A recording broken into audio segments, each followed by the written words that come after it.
Hi guys, एक break के बाद आई और मुझे ऐसा लग रहा है कि मैं कितने दिनों बाद कैमरे के आगे बात कर रही हूँ। लाइक मेरा दोस्त मुझसे छूट गया था, जो मुझसे अलग हो गया था। लाइक इट्स इंपॉर्टेंट था वो एक ब्रेक भी। तो मैं एक छोटी सी डिप्रेशन के बाद बाहर आई हूँ। और मतलब डिप्रेशन क्या मतलब ये है कि अगर आपके काम रुक जाए, आपको भूख लग रही है, आप खाना नहीं खाना पसंद कर रहे हो, आपका मन नहीं कर रहा कुछ भी चीज करने का, आप इमोशनल इतने ड्रेन हो कि आपको पता नहीं चल रहा क्या चल रहा है, कौन सी फीलिंग, आप रो रहे हो, हंस रहे हो, गा रहे हो, क्या। बस यही है कि आपके डेली रोज के काम रुक जाए, बस वही था। अभी मैं थोड़ा ठीक हूँ, मतलब आज मैं थोड़ा ठीक हूँ। तो यही चीजें थी। और ब्रेक लेना कुछ गलत बात नहीं होती है, रुक जाना गलत बात होती है। और सच बताओ ना, रिज्यूम करने की हिम्मत ना हर किसी में नहीं होती है। मतलब बहुत हिम्मत चाहिए होती है कि अगर आप कोई भी काम कर रहे हो, फिर आप अगेन बैक टू वर्क आते हो बहुत स्ट्रेंथ के साथ, बहुत हिम्मत के साथ। तो मैटर ये करता है कि आप रिज्यूम कर रहे हो अगेन, आप छोड़ रहे हो, तो ये एक्सेप्टेबल नहीं है। और मेरी लिस्ट में अगर मैंने कुछ स्टार्ट किया है या फिर मैं कुछ भी कर रही हूँ, तो मैं फिर वो गिव अप करने वाला तो मेरी लिस्ट में नहीं है, लाइफ की लिस्ट में नहीं है। और मेरी इंस्टाग्राम की बायो भी यही डिफाइन करती है, टेनिशियस, लाइक अनस्टॉपेबल, मतलब रुकती नहीं है किसी भी चीज से, रुकना नहीं है। पर व्लॉगिंग, और अगर मैंने व्लॉगिंग स्टार्ट करी है तो ऐसा नहीं कि मैं 4 दिन कर रही हूँ, 5 दिन कर रही हूँ, 6 दिन कर रही हूँ। जब तक अल्लाह चाहेगा और जब तक ये मेरी किस्मत में है, मैं इसको करूंगी। जहां तक मैं इसको कर सकती हूँ मैं इसको करूंगी। May be long term, may be short term, but कहा ना कि जब तक ऊपर वाला चाहेगा तब तक ये होगा। जो मेरी किस्मत में हो मुझे मिलेगा।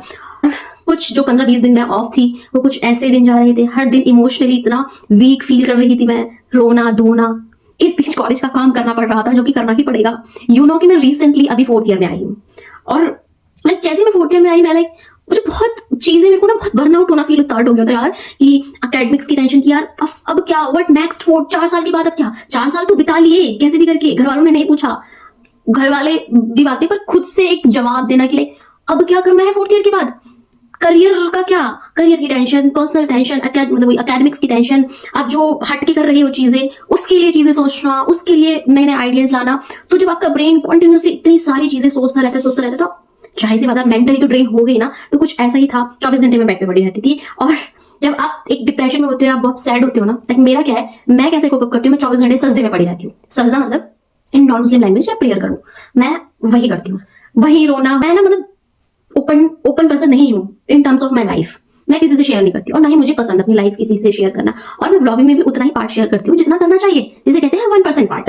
मैं अपनी 24 घंटे की लाइफ नहीं दिखाती हूँ उसमें, और जितना मैं दिखाना चाहती हूँ मैं सिर्फ उतना दिखाती हूँ। सब कुछ नहीं शेयर करती हूँ, और शायद सब कुछ नहीं भी शेयर करना चाहिए। और you know the best part, कि मतलब आप सब कुछ रोने धोने के बाद, सब कुछ ट्रॉमा झेलने के बाद, आप खुद से उठ रहे हो, खुद से उठ के, खुद से खुद को संभाल के, खुद से चीजें करना स्टार्ट कर रहे हो। This is the best part. ठीक है, ब्रेक ले लो, पर उठो उसको और खुद चीजें को कप करो, क्योंकि 4 जगह ढिंडोरा पीटने से ना ही आपकी प्रॉब्लम सॉल्व होगी, ना ही सोल्यूशन मिलेगा। और मेरे को ना फेक मोटिवेशन कभी मेरे को चाहिए ही नहीं होता। मुझे कभी फेक मोटिवेशन फर्क ही नहीं पड़ता। मैं यूट्यूब वीडियोस देख के मोटिवेट नहीं हो पाती हूँ, जब तक कि मेरा इनर मोटिवेशन मेरे को कहीं खड़ा करेगा।